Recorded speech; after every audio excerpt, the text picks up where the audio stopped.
This is the title page of my portfolio. I briefly stated my understanding of what architecture is and why I would want to study it. My first project is called palmistry. It's a mapping project inspired by the lines on humans' palm and its relationship to spiritual meanings. At some point last year, I suddenly became so interested in the idea of palmistry. It seemed magical to relate each little details on my palm to an aspect of my life. I was fascinated by the complexation of the system, as it reflects the social phenomena that exist in our society today. So I tried to bring out the social phenomena that I see in my palm by making my palm into a city. In the city, each of the regions are defined by their particular palmistry symbolizations, and each unique architecture represents a special mark defined by palmistry. By connecting these ideas, I realized that I've created a seemingly dystopian world where people are completely driven by their fate and one's uncontrollable in their life. In trying to portray this complex world, I played a game of zooming and magnifying by portraying the world in different scales to try to make the story more complete in all aspects. My second work is in response to the 2021 RISD prompt, which is about identifying something in need of repair. I took an abstract approach to this topic, and I was thinking how I can repair not just objects, but people. The idea of repairing someone's mental condition reminds me of confessionals, that someone's soul can be healed by allowing one to be open about themselves. I was inspired to create a non-religious space similar to that of a confessional, which allows one to heal themselves. I approached this task by taking key characteristics of a confessional room and translating them into another form. For example, the web between the confessor and the priest acts as a separation between the holy and secular world in the confessional. In my structure, it's a slide that individual can access to get into the confessional. I hope the structure could be a public infrastructure that exists in every space of a city, guiding the direction for many lost souls.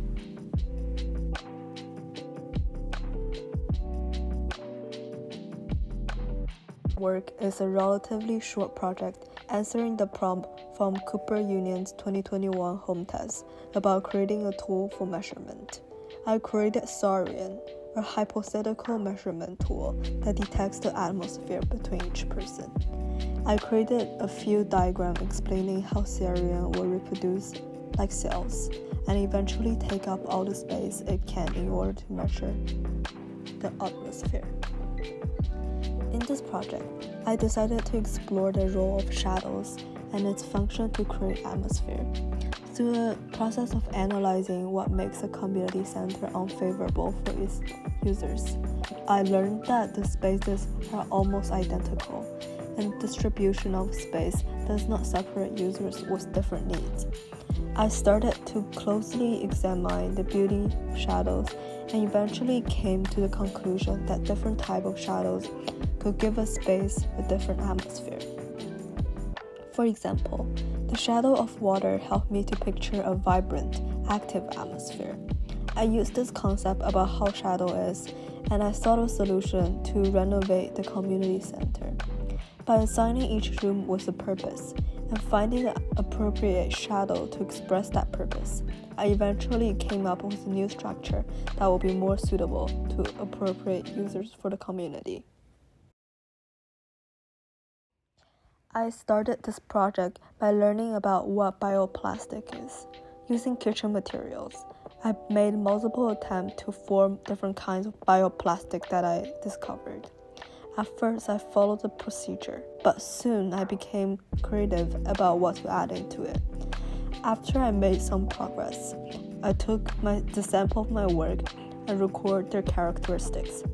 They helped me to understand the material's tolerance and strength.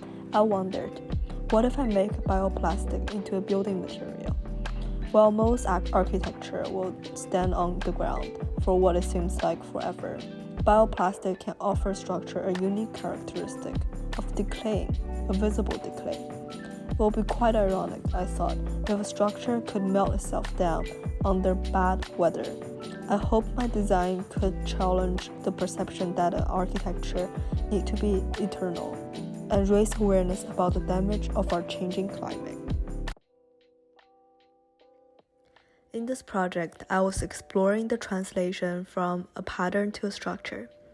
I started by analyzing existing patterns from natural objects such as rocks, and I was inspired to create a field drawing of quadrilateral shapes. I also thought about what material, if the field drawing is to become a 3D structure, that I could be using to demonstrate the orderly plane quadrilaterals. With no particular reason, my mind told me to build the structure with staples. Eventually, I was satisfied with the outcome of the model, as it conveyed the feeling that I was expressing from my drawings. This little model was inspired by the work of Syracuse.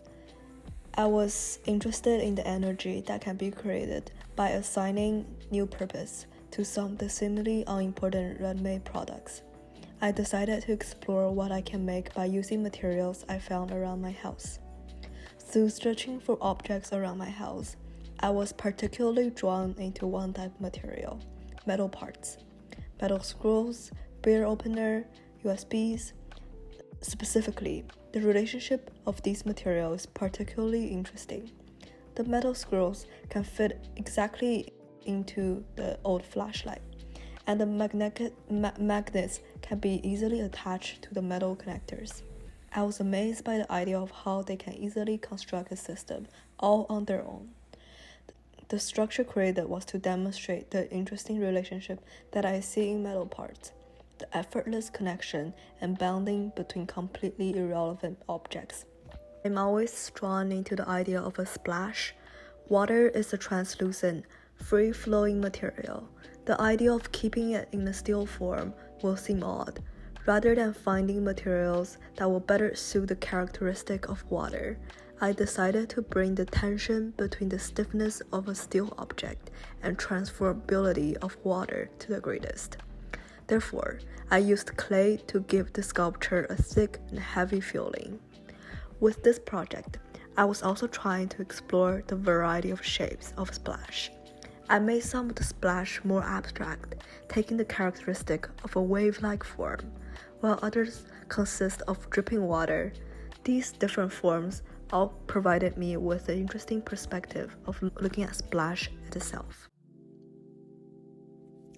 The first work that I'm about to show you in this section is my self-portrait. I made the work by hand sketching the characters on paper and gluing them to a wooden structure that I made. The wooden structure is supposed to represent the idea of rooms in a house. Each room contains a snapshot of my life.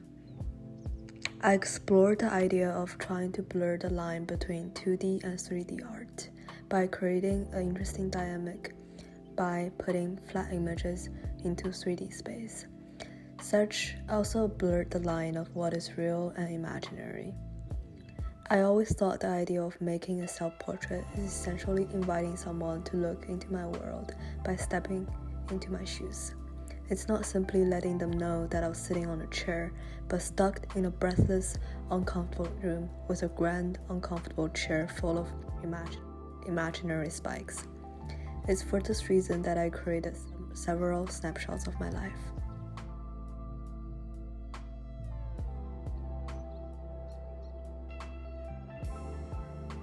The second work is a drawing that I made using pencils on paper. This is actually a work done in 2017, which is 2 years before me making this portfolio. I think my drawing skills have improved from then. The reason that I put this work in is because I don't have a lot of work that shows my drawing ability, and I want to emphasize this skill in my portfolio. These two charcoal works were done in 2020. Again, I think they were just there to demonstrate my drawing ability and to show my creative side. This drawing, or I guess collage, is one of my favorite. This piece is inspired from a chicken that ran into our house's garage a few weeks ago. My family was trying every method we can to get rid of it because it has been stealing our food and waking our neighbors very early every day in the morning.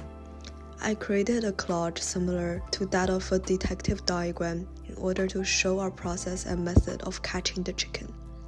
By including features such as a map, apology letter to our neighbor, and chicken recipe, I tried to tell the story using only what is on the drawing.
This is a photography work done in 2019.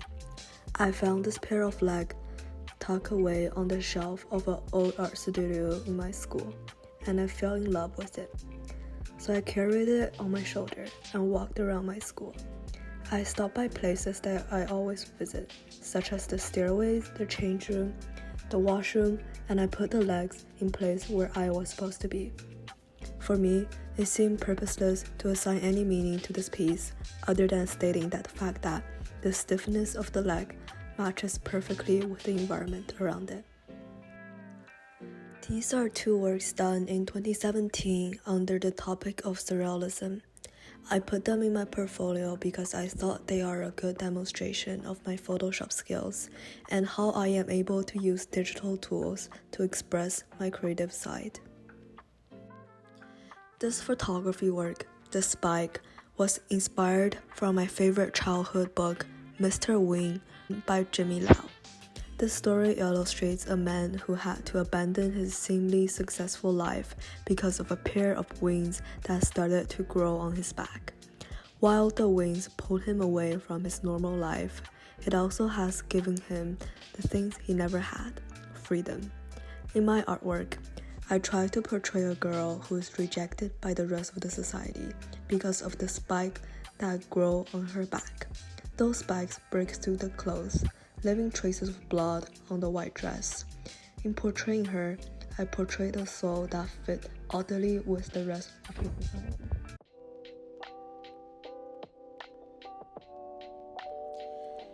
Number 1. Always check and note down the different portfolio requirements and deadlines. I noticed that all universities have different requirements for what they want to see in your portfolio. For example, some universities want a 10-page portfolio with no title page. Others need a 20-page with a title page. It's important that you submit the right portfolio for each school. I applied to universities in Canada, the US, and the UK. All of them had different submission periods and uses different websites for submission. Therefore, it was important for me to keep track of all the different deadlines for submission details in one doc. Here's my Google Sheet for tracking my application process. My second tip, don't simply make stuff. The thinking process and your ideas behind the work is in some way more important. When I was applying, I figured that there are so many people who could have better drawing ability or model making ability than me. And the only way I can make sure I stand out is to demonstrate my unique architectural thinking in my works. As a high school student, I had no idea what architecture is. So I started with watching short TED Talk about people talking about architecture, or learning about successful architecture works or architects from websites such as Art Daily. I was reading books such as 10 Things I Learned from Architecture School, Towards a New Architecture. These books gave me some basic ideas of what architecture is. That even helped me with my application essays as well. The third tip is to get as much feedback for your portfolio as possible. There are so many different free opportunities where you can get feedback on your portfolio. For example, there are portfolio days where different school counselors, admission teams members, and faculties from art and design schools reviews your portfolio before you apply to the college or university. I think RISD also provides an online portfolio review opportunity for those applying. Make sure you're using these opportunities. And once you receive professional feedback, don't hesitate to change or edit your work accordingly. I was changing and moderating my work even before my last deadline because there's still so much room for improvement.